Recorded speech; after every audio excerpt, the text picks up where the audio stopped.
بسم الله الرحمن الرحیم. در این لکچر ما سر بیسیک ترمینولوژیز کار میکنم که بیسیک ترمینولوژیز در اکاونتینگ ما کدام ترمینولوژیز استفاده میکنیم. entry چی است؟ the act of recording the business transaction in journal. عمل ریکارد کردن یک معامله تجارتی در جورنال که هستن ای انتری هستن. for example به طور مثال شما یک لپتاپ میخرین و او مثال به 1000 افغانی یا 1000 دلارش قیمت هستن به نقد میخرین، او که در جورنال شما نوشته میکنین یا ریکارد میکنین، ای چی میشه؟ ما برش در اکاونتینگ انتری میگم، یعنی ای انتری شد. compound entry: when two or more than two transactions occur on the same date, in effect more than two accounts were recorded in journal on the same date. در وقتی که دو یا از دو تا زیاد معاملات در یک روز یعنی به یک تاریخ واقع میشه و از دو تا زیاد اکاونت ها چی کنه متاثر کنه و اوما در جورنال ریکارد میکنم اما در یک تاریخ تاریخ که کدام تاریخ واقع شده، ما برش کمپاوند انتری میگم. فور ایگزامپل یک نفر هستن به تاریخ 23 دسامبر میرن در بازار لپتاپ خریداری میکنه، موبایل خریداری میکنه و دیگه چیزام با 23 تاریخ و که میین در جورنال که ریکارد میکنه از دو تا زیاد ترانزکشن هم واقع شده و در جورنال از دو تا زیاد اکاونت هم متاثر میکنه، ما به این ترانزکشن در اکاونتینگ کمپاوند انتری میگم. Transaction چیست؟ any dealing buying and selling between two person business enterpriser is called transaction. هر معامله در بین دو نفره یا در بین دو تجارتا که در او خریداری کردن و فروختن واقع شوه او ترانزکشن است. ما دو نوع ترانزکشن دارم که یکیش کیش ترانزکشن، دیگهش کریدیت ترانزکشن.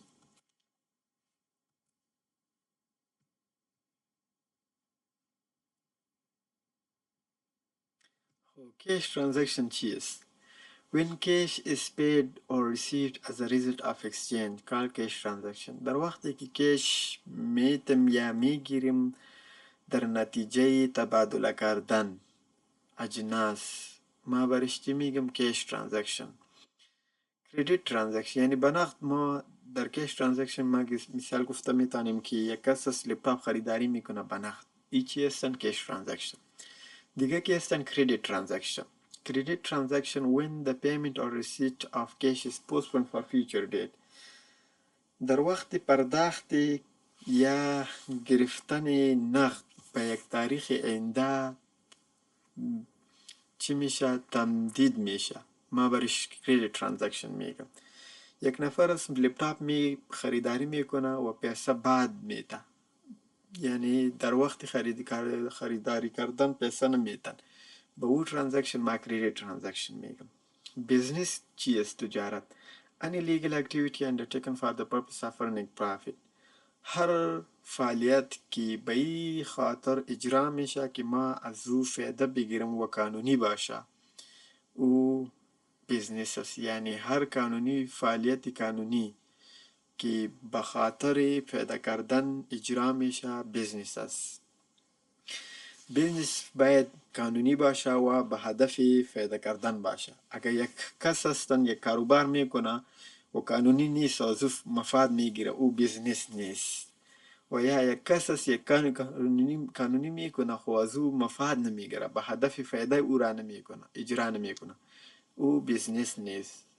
such as buying and selling of merchandise goods called merchandise concern, rendering services called rendering service concern. یعنی خریداری کردن یا فروختن اجناس یا خدمات عرضه کردن خدمات که هستن، ای هر دو قسم میشه بیزنس میشه. خب merchandise or goods چی هستن؟ things bought by a firm for the purpose of reselling are called merchandise. اجناس که یک فرم یا یک بیزنس یا یک اداره به این خاطر خریداری میکنه که واپس بفروشه و از اون مفاد بگیرن، چی هستند؟ مرچندایز. به خاطر مفاد گرفتن، خریداری کردن اجناس که واپس بفروشن، ما برش اجناس میگم. اینجا مثالش هست که book seller sells the books. textile mill produces cloth. The books and cloths are merchandise. یک کتاب فروش هستند، کتاب می فروش چی است؟ مرچندایز. یا یک کمپانی تیکه هستند، تیکه می فروشه، اما تیکه برش چی میشه؟ مرچندایز یا گودز. Purchases. The cost of merchandise or goods bought is called purchases. قیمت اجناس که خریداری شده باشند چی هستند در بیزنس؟ purchases. ما برش purchases گفته میدم، یعنی purchases است. Purchases when the merchandise or goods are inventory are purchased. It's recorded in purchase account. در وقتی ما گورس اجناس یا inventory خریداری میکنم او ما در اکاونت purchase نوشته میکنم. This account has always a debit balance. این اکاونت چی هستن؟ دبیت بالانس دارن. همیشه که ما خریداری میکنم اجناس، هدف خریداری کردن اینجا اجناس هستن که واپس ما او را میفروشم. با او بعضو اجناس ما باید از در اکاونت پرچیز ریکارد میکنم. او که خریداری میکنم در اکاونت پرچیز او در دبیت ساید نوشته میکنم. پرچیزز که هستن به دو نوع هستن: کش پرچیز، کریدیت پرچیز. Cash purchase. When the goods merchandise are purchased for cash, it's called cash purchases. ما اجناس یا اجناس که به نقد خریداری میکنم ما برش کش پرچیز میکنم. و کریدیت پرچیز when the goods merchandise are bought on credit is called credit purchase. کدام وقت که اجناس به قرض خریداری میشه ما برش کریدیت پرچیز میگم، یعنی به قرض که خریداری باشه. Purchase returns and allowance. If goods are not according to sample and return to supplier is known as purchase return. در وقتی که اجناس مطابق سامپل نباشه و او ما به عرضه کننده واپس میکنم ما برش purchase return میگم. Or if the purchaser informs the suppliers about the defect and not according to sample and the supplier agreed to reduce the price of such goods are called as purchase allowances. در وقتی که یک خرید کننده با عرضه کننده خبر میتن که در اجناس شما اشتباهات است، یعنی خراب هستند و مطابق سامپل نیست و سپلایر یعنی عرضه کننده که او موافق میشه که ما بر تو در قیمتش جورآمد میکنم یا قیمت بر شما کم میکنم، ما برش چی میگم؟ پرچیز. ای پرچیز الاونس است. Sales. When goods or merchandise are sold out. در وقتی که اجناس فروخته شود sales هستن و when merchandise are sold is recorded in sales account. اجناس که فروخته شود ما او در sales account ریکارد میکنم. This account has always a credit balance. این اکاونت که هستن همیشه کریدیت بالانس دارن. sales شما فکرتان باشن فروختن اجناس و مرچندایز که ما به هدف فروختن او را خریداری کرده باشیم و از او مفاد بگیریم، او اجناس ما باید در سیلز اکاونت چی نوشته کنیم، دیگه چیزها باید در سیلز اکاونت نوشته نکنیم. و این اکاونت که هستن همیشه کریدیت بالانس داره. همیشه که ما خریداری میکنم فروشات میکنم او ما در کریدیت ساید نوشته میکنم. سیلز has two types. سیلز که هستن دو نوع هستن: cash sales and credit sales. Cash sales is when goods or merchandise are sold or cash is called cash sales. اجناس که به نقد فروخته شود ما به cash sales میگم. Credit sales when merchandise goods are sold at a credit. در وقتی که اجناس به قرض فروخته شود ما برش credit sales در اکاونتینگ میگم. Sales return in allowance. If the goods return back by purchaser to seller, it's called sales return. در وقتی که اجناس با سپلایر واپس میشه از پرچیزر یعنی از مشتری واپس میشه بر ما برش بر sales return میگم. Or if the seller gets the information about defect, damage, supply, etc., the seller agrees to allow some rebate in price of the merchandise is called sales allowance. یا در اجناس بر ما خبر میتن که در اجناس چی هستن، به سیل شما خبر میتن که در اجناس شما اشتباه هستن یا مطابق خراب شدن یا مطابق سمپل نیستن و او کت شما موافق میشن و به شما قیمتش کم میتین برش، بر او ما در بیزنس سیلز allowance میگیم. posting. The classified information recorded in the form of debit and credit in journal are transferred into ledger account is called posting.